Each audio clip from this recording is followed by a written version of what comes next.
Red Mage is one of the first jobs that I recommend to any newer player. In fact, it was what I recommended personally to my real life sister to play. So when I give these 7 reasons, rest assured that they come from the most authentic place possible. The elevator pitch for Red Mage is that Red Mage really is the do it all and get shit done mage. It has quite literally the #1 most powerful utility in the game, and then even more utility on top of that, making it very, very desirable in groups. All the while you are enjoying weaving in and out in a very unique magic combo system that flows into an outrageously powerful melee combo that turns into what I can only describe as absolute apocalyptic cataclysmic destruction, and Jesus, it flashy like it oozes style. So just a quick moment before the points is, if this video helped inspire you to try out the Red Mage and you want to help me, I'd appreciate it very much if you dropped a like on that like button and subscribed to my channel. I am so stupid for that. It's just you slap a ver onto anything and then you say bam, you just Red Maged it. It's a very Red Mage thing. Reason #1 is that the gameplay style of the Red Mage is just really weird to describe to someone who hasn't touched the Final Fantasy franchise before. It's fundamentally a mage. You know what that's all about. You're going to be casting spells from afar, but you're also very often going into melee range to unleash a combo. So really it's about balancing, are you going in or are you not into the boss hitbox, which leads into a very active and engaging playstyle. Am I allowed to make the joke that you literally have a skill called engagement? I find it very engaging. One way that you could view it is that you are building up the white and black mana gauge, throwing out spells from afar and totally leveraging your honestly very fun dualcast mechanic, blasting them over and over again. Once you reach at least 50 white and black mana, then you go into melee range and absolutely decimate the target, and then zip out for a few more extremely intense magic spell casts. Like, they are flashy. Very hard to miss a Red Mage. Brings us to the point of, like, are you a caster, are you a ranged? Kind of a hybrid ultimately, if I'm going to be super honest. Like, I spoke about the 7 regions to play the ninja recently, and I spoke about how the ninja can sometimes split from the boss to cast something like Raiton or Hyosho Ranryu and the like. Red Mage is essentially the flip of that equation, mostly casting outside at range, but often going in to unleash carnage onto the target. Reason #2 is that the dual cast system, which has a lot of different little perks to it here, but you can essentially cast one spell and then that leads into casting another instantly. To boil it down into like a fundamental point is this ultimately turns a Red Mage into this very weird kind of combo caster, where every 2 GCDs you're going to do a single 2-second cast time, and that's going to be roughly 2 seconds of cast for each 5 seconds of fight time. Just in the heat of combat, it feels really fast and it feels really rewarding. So it's not really a traditional spellcaster in the slightest. Like, if you come from Black Mage, this will feel radically different. What I mean is more of like a combo system, and what I mean by that is that you're going to start with, say, Jolt with a low cast time, and then Ver Arrow, Ver Thunder, which has a much longer cast time, which ultimately results in it feeling like a 1-2 combo balancing act of like white and black mana for your melee combo, which is eventually what you're trying to build up here. And these can proc Ver Stone or Ver Fire, which hit harder than Jolt, and then you cast Ver Stone or Ver Fire into Ver Arrow, Ver Thunder, just the same as you would Jolt. In sum, I really do find this a genuinely refreshing take on spellcasting. I'm not just like rooted there in casting spells. It's this weird combo interplay that I honestly love. I'll also throw into this point that this makes sense with weaving in off GCD abilities like Engagement or Flesh or Contra Sex, and then it's very easy to weave in things in that off GCD window, which is actually a huge perk because you don't want to clip your GCD to do something like deploy Addle to nerf the damage that is going to come in from a raid-wide AoE boss attack. Reason #3 is all about mobility, and let's start off simple by building off that idea from the last point with the dual cast system. So every 2 GCD, you only have 2 seconds of cast time, so roughly 2 seconds cast for every 5 seconds. Anyone coming from healers in this game will honestly be able to relatively easily adjust to that 2-second cast time. I realize 2 seconds is 0.5 seconds longer, but I can say slide casting on Red Mage feels really similar. So that's kind of also like a perk, but I didn't want to make it its own point. Healers will definitely be able to adjust. Healers adjust. That meme still hasn't died. The Red Mage after that initial cast gets to move freely after that. That extra mobility between casts feels like fantastic. It's like if you're used to slide casting on a healer, just think about it like super slide casting. It's really good. But that's not all. Red Mage also gets Corpse to Corpse, which is going to launch the Red Mage to a target, sometimes turning you into a corpse. Y'all know that that's true. And then you also have the ability displacement that can backflip you out. and sometimes off of the arena, so be careful. I have done that myself. And then both of these abilities, both the Corpse to Corpse and Displacement, are on 2 totally independent charge systems with a maximum of 2 charges that accumulate over time.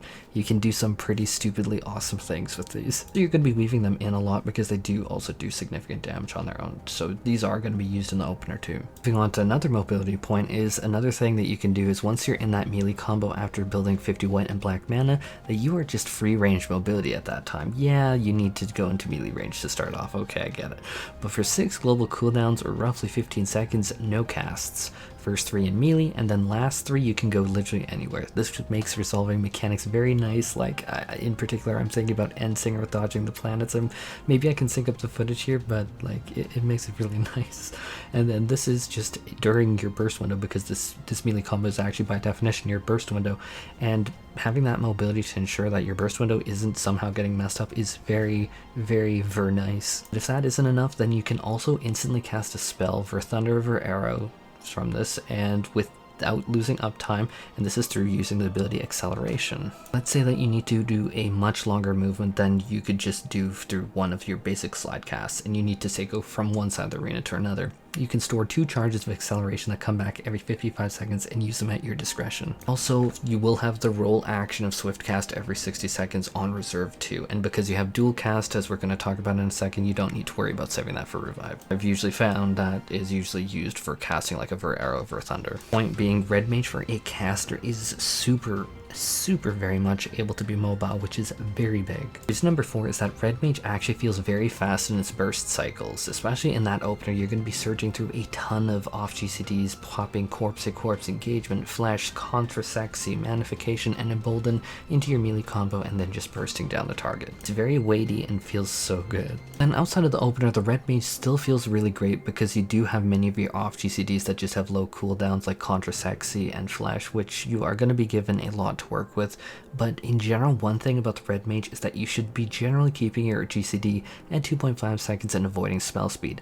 This lends itself to Red Mage outside of its big super burst windows to be a little bit more relaxed than say Monk, which during Prog, me and many others can attest to is blessed. This is a big perk for a lot of people. Reason number 5 is coming right after I just spoke about Prog because it is right on my mind. Red Mage is universally regarded as the best job to have in your team during progression rating, and has been considered so for years. Red Mage is desirable. Red Mage is wanted. Red Mage is a coveted job in this game. It really doesn't even matter what level of play either. Low level play is helping Sprouts get through content kicking and screaming. High level play is that you're using Dualcast Revive to keep your party members alive to see more mechanics, even if you're not necessarily going to make that in Rage Timer. If you want to be universally accepted as the heart of the party, then Red Mage is a very easy confident pick. We're going to be talking about more utility, in particular Magic Berry makes you very wanted too, but I've yet to really see groups shun Red Mage during Prog this expansion. Like, god, no, not at all this expansion actually. They've been like selected for. Red Mage brings the heat and the utility. Definitely, no question. Reason number 6 is let's talk about that utility now. And first up is the number 1 utility in the game, which is Combat Revive, which makes Red Mage an absolute favorite at every single level of play, as I said before in that last point. But this alone makes you an absolute asset to any team. This has been great in all forms of content, even in Eureka during Stormblood. Oh god, Eureka. During Boja, during Shadowbringers, and probably whatever madness we're going to get this expansion, Red Mage is going to be super broken into. Red Mage, unlike the Summoner, can fire their Revive, however, instantly again and again. I should say Summoner and Red Mage are the only 2 that have a combat revive. But a word of warning here is that sometimes you can do this too many times, too many revive casts, and Red Mage does it too well and runs totally out of mana, and you cannot slot Piety to make up for that. That's a healer thing, and I'd hate to see that on any DPS, so I'm kind of glad that it doesn't work for you. But you can basically fire off like a maximum of like 5 revives in a time frame, and that's factoring in Lucid Dreaming. And then at that point, you are screaming for mana, probably not being able to DPS. Like 5 revives is like the ceiling, I'd say. Now another form of utility is that you also bring Vercure, which is cute. Vercure is Vercute. You really very rarely should be casting this since it is a significant DPS loss, very significant DPS loss, but it is nice to have on hand because sometimes you really do say shit hit the fan, and then you can interject with 700 potency of healing, which is pretty bursty. Unlike Summoner's Physic, your Vercure actually heals. Why is Physic still doing what physic does on summoner. Mask off moment is I have used Vercure on occasion, but in general, unless your healer is really, truly, genuinely bad or things are going super off the rails, avoid Vercure. It's a tool to have in your pocket, but like they say, don't use a hammer to solve every single problem. Sometimes the hammer is not that great. Honestly, that brings us to Magic Berry, which is awesome and is Red Mage specific. People have said that I don't bring up role actions much, but listen, role actions are for all jobs of that role. That's not really a perk of that job. So yeah, Red Mage has Addle, which is absolutely essential for party mitigation, like all casters. What Red Mage offers above and beyond the role actions is Magic Berry, which is more mitigation. 10% does seem small, especially to newer players, but I get it, guys. But if you're in a raid, you're stacking this with things like Tank's Reprisal with your Addle. Disclaimer is do what your healers ask or what your group needs to ensure that you don't get wiped by an AoE, or generally if you prog to fight enough, you're going to be like, okay, I know this AoE really hits like a truck, so I'm going to use it here. Really what I can say about Magic Berry is it has proven itself time in and time again in all levels of play, especially higher levels of play, to be very nice. We're talking about DSR, the newest ultimate, actually any ultimate, it's very nice. But being able to pick another AoE that could wipe a party and pad the group against it is great, especially in prog. You can't heal back from 0. If you're below 0, you need a revive. Again, Red Mage is the king of prog. So reason number 7 is that Red Mage, for all of these reasons, is super easy for me to recommend to all players of any skill level. You get to dabble in melee, you get to dabble in casting, you get that mobility, so you're getting that free range of a ton of different things you can do. You also have extremely powerful utility. Groups want you really bad for that utility. You also get a solid bursty combo and then a little bit more of a chill experience after that burst, which gives you that experience of the fast-paced burst, but then a little bit of time to unwind and decompress. Red Mage has positioned itself honestly to being one of the first jobs that I recommend to people for all of this. All around super solid, it's hard to go wrong picking it. And at that point, really, that's the best conclusion that I could give. So pick Red Mage? Listen, I love my little sister so very much, and if I'd recommend it to her, you know it's the real deal. This is real shit. 1% yes, no doubt in my mind, I recommend the Red Mage to everyone. Anyhow, take care everyone and tell someone that you love them, and have an absolutely fantastic day, and thank you for tuning in. Red Mage for the win.